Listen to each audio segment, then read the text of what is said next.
तो जितनी जल्दी ये कौम इस चीज़ को एक्सेप्ट कर लेगी ना, हम एक्सेप्ट नहीं कर पा रहे ना, हम असल में टैक्स देने के हम वो आदी नहीं है, तो हम जुगाड़ी हैं, जुगाड़ लगा लेते हैं। तो जब हम टैक्स देने के आदी बन जाएंगे तो ये चीज़ें सारी नॉर्मलाइज हो जाएंगी। अभी एक लाइव प्रूफ आपको दिखाऊंगा, मेरे यूएस के क्लाइंट ने मुझे रिसेंटली एक मैसेज किया है, वो भी मैं आपको सुनाऊंगा उनका वॉइस नोट के वो क्या कह रहे हैं। तो इस वीडियो को एंड तक देखिएगा, वीडियो आपके लिए बड़ी इंफॉर्मेटिव होने वाली है। तो एक तरफ हम सुनते हैं जी कि टैक्स रिफॉर्म्स होने जा रहे हैं और रियल एस्टेट के अंदर बेहतरी आने जा रही है, लेकिन दूसरी तरफ जो है वो हुकूमत IMF की शर्तें मान रही है और हुकूमत ने IMF की एक और शर्त मान ली है, और वो शर्त ये है कि एक रेगुलेटरी अथॉरिटी जो है वो बनाई जाए।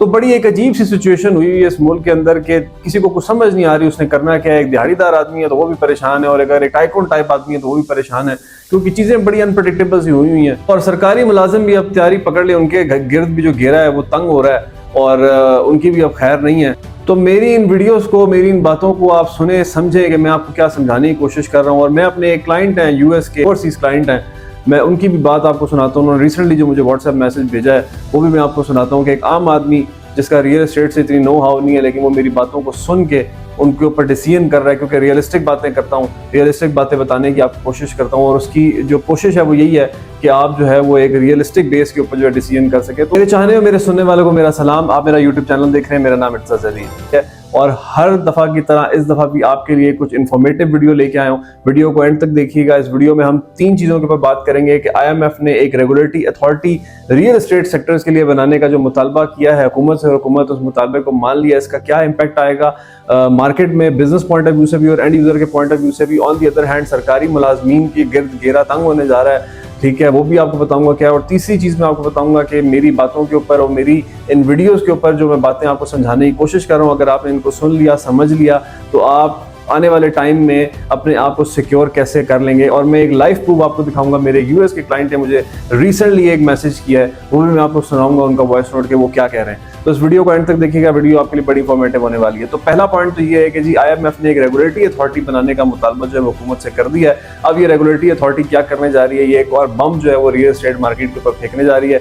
एक तरफ हम सुनते हैं कि जी बड़े रिफॉर्म्स होने वाले हैं, प्राइम मिनिस्टर की बड़ी कोशिश है कि रियल एस्टेट सेक्टर्स में बहाली आए और रिफॉर्म्स जो है, टैक्स रिफॉर्म्स जो है वो किए जाएं, टैक्स को कम किया जाए ताकि ये मार्केट दोबारा डेवलप हो। तो वो सारा प्रोग्राम जो है वो बढ़ता हुआ नजर आ रहा है, क्योंकि ऐसा कोई चीज़ होती हुई नजर नहीं आ रही हो। ये चीज़ मैंने आपको बार बार कही थी कि ये जो तजावीज़ आ रही हैं, इन तजावीज़ को इम्प्लीमेंट करना हुकूमत के लिए बहुत मुश्किल काम होगा, क्योंकि IMF के पास जब ये चीज़ें जाएंगी तो IMF इन चीज़ों को अप्रूव नहीं करेगा। और वही हुआ है कि IMF ने कहा कि भाईजान किधर 604 अरब रुपए का टैक्स शॉर्टफॉल अभी तक हम फेस कर रहे हैं, और हम उस टैक्स कलेक्शन में जो है वो कामयाब नहीं हो सके, जिसकी वजह से IMF ने एक और हदफ दे दिया कि भाईजान इतना टैक्स इकट्ठा करो तो फिर साढ़े को लाओ तो फिर गल करने हैं।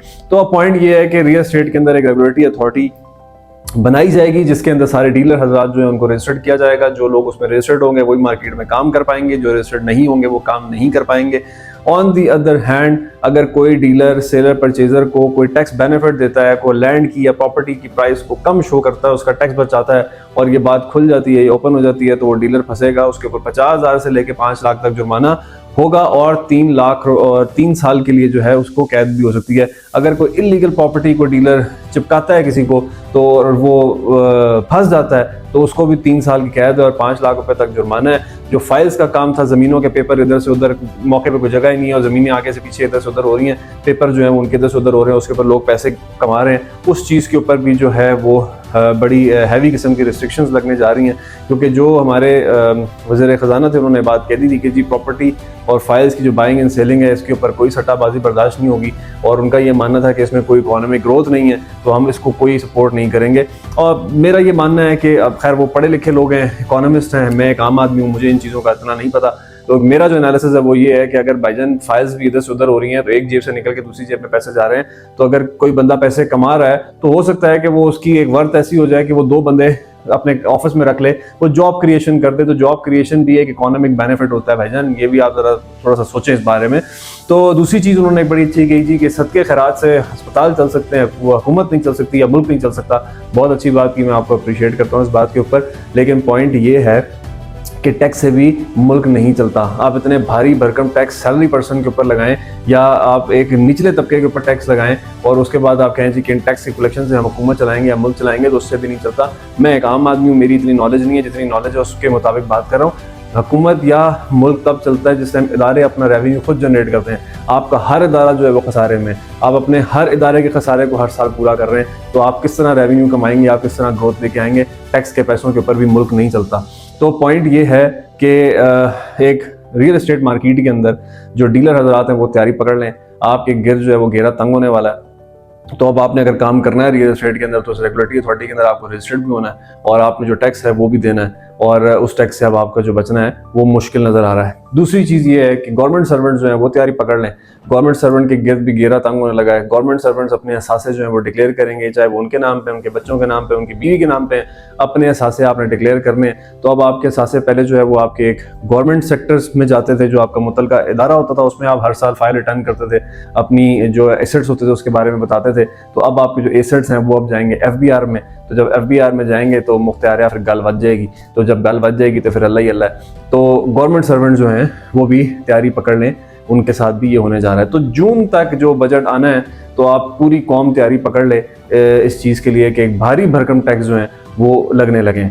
अब पॉइंट ये है कि देखें, हालात तो हर दौर में ऐसे ही रहेंगे और आने वाले दौर में मज़ीद ख़राब भी होंगे, ठीक होते हुए कोई नज़र नहीं आ रहे, क्योंकि हम इसको ठीक ही नहीं करना चाहते। तो हम फिर इसको किस तरह ठीक करेंगे? हम इसको ठीक नहीं कर सकते। तो आने वाले दौर में भी हालात जो है वो मज़ीद ख़राबी की तरफ ही नज़र आ रहे हैं।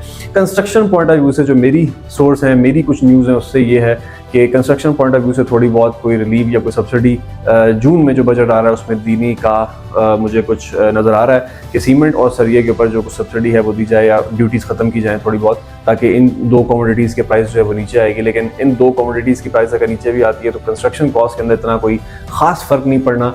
द रीज़न बिहाइंड के कंस्ट्रक्शन का बड़ा एक इंपॉर्टेंट और डायरेक्टली लिंक है आपकी फ्यूल प्राइसेस के साथ, क्योंकि ट्रांसपोर्टेशन का बड़ा इन्वॉल्वमेंट है, लॉजिस्टिक्स का बड़ा इन्वॉल्वमेंट है। तो जब ट्रांसपोर्टेशन ज़्यादा होती है, फ्यूल प्राइसेस ज़्यादा होती हैं, तो ऑटोमेटिकली कमोडिटी की प्राइस जो है वो इंक्रीज़ होती है। 2 साल पहले जो एक बजरी का टेम्पर 45,000 रुपये का था, आज वो तकरीबन लाख रुपए के लगभग आ रहा है। तो एक आप कह लें कि 100% इंक्रीज़ हुआ है पिछले 2 सालों में। इन्फ्लेशन आप खुद अंदाज़ा लगा लेंगे कहाँ से कहाँ गई है। तो पॉइंट ये है कि कंस्ट्रक्शन के ऊपर शायद कुछ गवर्नमेंट बेहतरी की तरफ लेके जाए चीज़ों को। जो मेरे सोर्स हैं जो मुझे बता रहे हैं कि कंस्ट्रक्शन पॉइंट ऑफ व्यू से कुछ बेहतरी आएगी, लेकिन सेलिंग परचेजिंग के पॉइंट ऑफ व्यू से कोई बेहतरी होती हुई खास नज़र नहीं आ रही। इन दी एंड अब आपने क्या करना है? देखें, आपने अगर कोई चीज़ बाय करनी है तो this is the right time to buy the property. मैं ये चीज़ बार बार कह रहा हूँ। अगर आपने कोई चीज़ सेल करनी है और अगर आपको बहुत कोई इतनी खासा ज़रूरत नहीं है उस चीज़ को सेल करने की, तो आप होल्ड करें। मैं भी आपको एक वॉइस नोट भी सुनाऊंगा जो मेरे एक US के क्लाइंट हैं, और उनकी भी आप बात सुनिएगा कि वो क्या कह रहे हैं। जिस बंदे को मेरी बातें समझ में आती है ना, वो मेरी बातों को अंडरस्टैंड कर लेता है, उसको पता होता है कि मैं उसको किस डायरेक्शन की तरफ लेके जाना चाह रहा हूँ, क्योंकि मैं बड़ी रियलिस्टिक बातें करता हूँ, कोई सबस बाग नहीं दिखाता हूँ। मैं इस वीडियो के थ्रू कुछ बेच नहीं रहा हूँ, और मैं अपनी वीडियोस के थ्रू कभी भी अपनी कंपनी की या अपनी प्रोडक्ट्स की आप कह लें कि मार्केटिंग नहीं करता। द रीज़न बिहाइंड कि मैं इस वीडियो का सिलसिला जो है वो इस वजह से शुरू किया हुआ है कि मैं आपको कुछ सिखाऊं, वरना यहाँ बैठ के मैं अपनी कंस्ट्रक्शन आपको पिच कर सकता हूँ, मैं अपनी प्रोडक्ट्स आपको पिच कर सकता हूँ कि जी हमारे पास ये प्रोडक्ट है, ये फाइल है, ये प्लॉट है, ये कमर्शियल प्रॉपर्टी है, ये हमारा कमर्शियल प्रोजेक्ट है, इसके अंदर आप इन्वेस्ट कर लें, फलानी जगह पर इन्वेस्ट कर लें।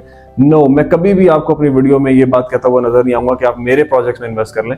हाँ, अगर आप इन्वेस्टमेंट करना चाहते हैं, हमारा प्लेटफॉर्म अवेलेबल है, आप हमसे कॉन्टैक्ट कर लें, आप आ जाएं, वो एक अलग चीज़ है। लेकिन मैं कभी भी आपको अपनी वीडियोस के थ्रू डायरेक्टली पिच नहीं करता, बिकॉज मेरा इन वीडियो को बनाने का मकसद ये है कि मैं आपको कुछ सिखाऊं, बताऊं, रियलिटी बताऊं, ताकि उस रियलिटी बेस के ऊपर आप अपने डिसीजंस कर सकें। बेचने के लिए मार्केट है, बेचने के लिए ये वीडियोस नहीं है, ये प्लेटफॉर्म कोई चीज़ बेचने के लिए नहीं है। एटलीस्ट मैं इस प्लेटफॉर्म को, जो अपना यूट्यूब चैनल है, उसको कोई चीज़ बेचने के लिए यूज़ नहीं करता। तो दिस इज़ द पॉइंट कि अगर आपको मेरी बातें समझ में आ जाएंगी तो आप आने वाले टाइम के उससे फ़ायदा उठा लेंगे। तो अब आपने क्या करना है? देखें, आपने कोई चीज़ बाय करनी है, बिल्कुल बाय करें। कोई चीज़ सेल करनी है, अगर आपको ज़रूरत नहीं है तो अभी उसको होल्ड करें थोड़े टाइम के लिए, पता लगने दें ज़रा ऊँट किस करवट बैठ रहा है, हुकूमत के पॉइंट ऑफ व्यू से क्या चीज़ें आ रही हैं, ताकि फिर आप एक बेटर डिसीजन कर सकें। कंस्ट्रक्शन अगर आपने करनी है तो this is the right time to start the construction. कोई कंस्ट्रक्शन कॉस्ट नीचे नहीं आने लगी, ये एक लॉलीपॉप है जो आपको मिल रहा है। मैं आपको रियलिस्टिक बात बता रहा हूँ, क्योंकि मैं अपने प्रोजेक्ट्स बना रहा हूँ, अपनी कंस्ट्रक्शन कर रहा हूँ, मुझे पता है कि कंस्ट्रक्शन कॉस्ट नीचे आती हुई नज़र नहीं आ रही। अगर आपने कोई कंस्ट्रक्शन करनी है, उठाएं अपना पैसा, निकालें, स्टार्ट करें कंस्ट्रक्शन, अल्लाह पे छोड़ दें। इंशाल्लाह जब आप अपना ये कंस्ट्रक्शन का प्लान कर लेंगे तो अल्लाह आपका खुद हाथ पकड़ लेगा। ठीक है, अब मैं आपको सुनाता हूँ कि मेरे जो क्लाइंट हैं वो क्या कह रहे हैं, उनका एक वॉइस नोट आपको सुनाता हूँ, ताकि आपको पता लगे कि आम आदमी जिसका रियल एस्टेट की मार्केट से इतना वो खासा ताल्लुक नहीं है, वो मेरी वीडियो सुन के, मेरी चीज़ों को अंडरस्टैंड करके क्या उसका पॉइंट ऑफ व्यू है वो आप सुने। अस्सलाम वालेकुम जाहिद साहब, बहुत बहुत शुक्रिया, आपने 2 वीडियो भेजे। माशाल्लाह आपकी स्पीकिंग पावर तो बहुत ज़्यादा है। आपको तो किसी फिल्म इंडस्ट्री में होना चाहिए था, जैसे सियासतदान होना चाहिए। आप कैसे लीडरशिप में आ गए? हमारा माशाल्लाह बहुत अच्छा आपने एक्सप्लेन किया चीज़ों को। Thank you very much. आपकी बात तो बिल्कुल ठीक है। आजकल बायर मार्केट है और सेलर मार्केट नहीं है, तो फैसला करना पड़ेगा इंशाल्लाह। जो भी कोई अच्छी ऑफर आई देखेंगे क्या फैसला करते हैं। तो आपको ये बात भी ठीक है कि टैक्स का मामला तो है। जून में जब वो बजट आएगा ना, तो फिर कुछ रिलीफ ही मिलेगा, तो टैक्स भी और लगेगा प्रॉपर्टी पे, तो वो ऐसे ही होगा। बहरहाल वक्त के साथ साथ तो ऐसे ही चल, जो वक्त हालात है ऐसे ही रहेगा। सबके साथ ही मैं अकेला थोड़ा ही हूँ। अगर वो अच्छी ऑफर आई तो भेज देंगे, नहीं तो नहीं। 1 साल बाद, 2 साल बाद, 3 साल बाद ऐसी कोई बात नहीं है। तो आपकी तरफ से इंतजार है, कोई अच्छी ऑफर आए तो मुझे बताएं, तो कोई फैसला कर लेंगे आप। आपने उनकी बात सुनी कि कितनी तहम्मुल मिजाजी का वो मुजाहरा कर रहे हैं कि जी 1 साल बाद, 2 साल बाद चीज़ें बेहतरी की तरफ आएंगी तो हम तब भेज देंगे, मुझे कोई जल्दी नहीं है।